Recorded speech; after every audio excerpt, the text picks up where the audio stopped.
Other than unimaginable suffering for Bumpkin, replied to by Pied Piper, for the parents and child, what is the reason for baby cancer?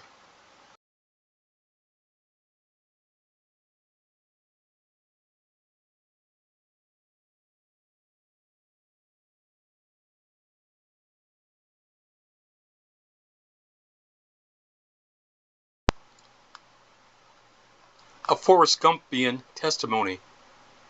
I often mention the trope of the hourglass of actuarial schedule being intervened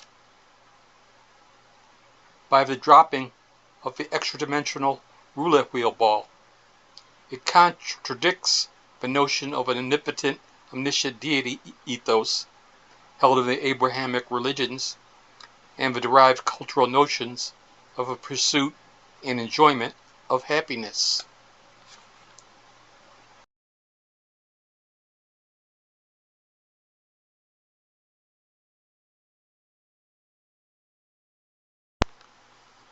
From personal knowledge and from third-person accounts, unimaginable misery and death is about us and occurring at this very moment, and from time immemorial. For such things, like baby cancer, where there's not any prime factor beyond fate, I demystify fate to an algorithmic dynamic that imposes itself into our spatial dimension in its contrary state of ordered presence. Those most susceptible and vulnerable to its substance are affected by whatever adverse to morbid state. Accelerated hourglass emptying to the sudden drop of the roulette wheel ball.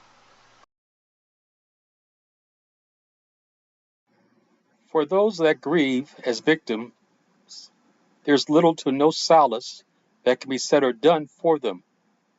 It's a reminder to we witnesses of a terrible spectacle of the preciousness of life and the urgency that should be accorded to it.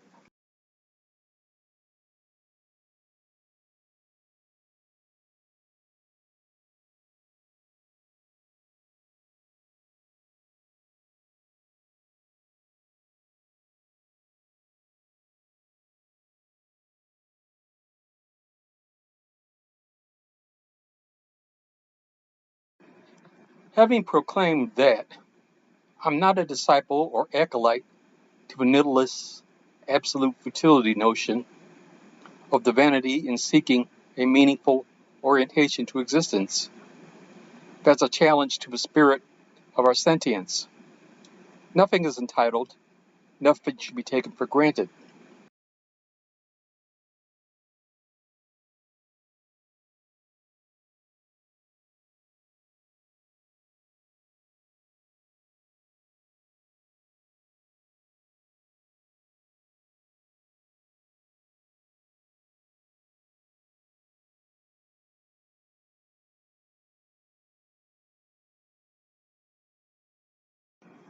Agony, the one of the last experiences anyone would intentionally seek, it's a major player in existence, and we must give reverence to it and to whom it envelops as its victims.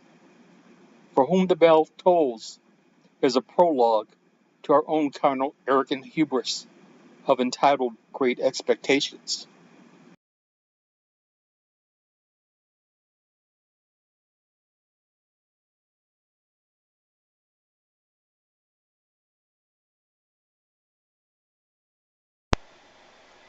A reality lost to the hubris of his forum.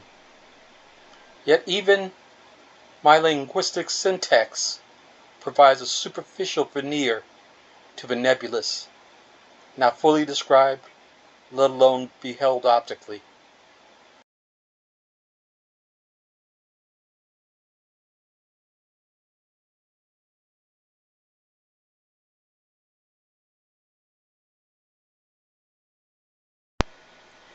The words of the gospel, render unto Caesar what is Caesar, and unto God what is God, can be semantically rephrased to say the existence that's owed to the temporal dimension and the existence that's owed to your sui generis imperative are bipolar experiences.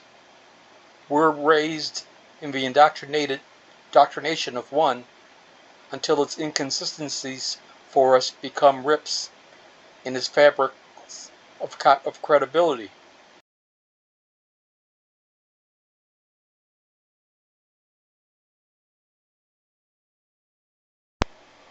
What the contemporaneous offers as rewards and what we as individuals value can be two mutually exclusive aesthetics, for which there's little accommodation and reconciliation between the two.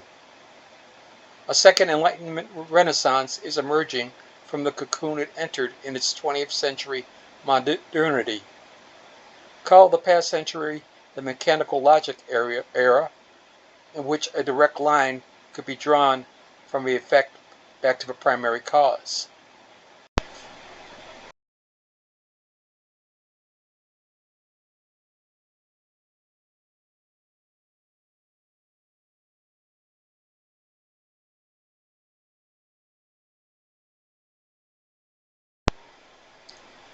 I see what I call the quantum era, where the mechanics processes exist as compound derivatives of exponented degrees. That compounding has created a cast of caste, conscious of in consciousness and culturally.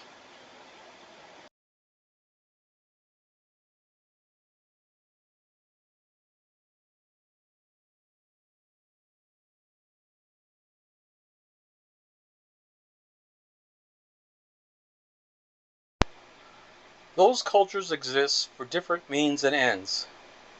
When one is unmoored from what were the previous standards to the point that it can feasibly conceive the credibility of another perspective, then the reason for one's existence and operations engages another dimension of phenomena of importance.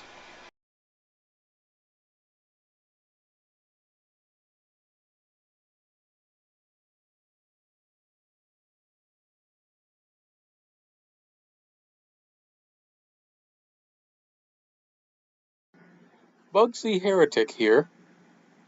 If you felt enhanced by this production's thoughts, then consider showering a few coins and dollars to this composer in appreciation of your enhancement at the PayPal QR code or the Cash App link.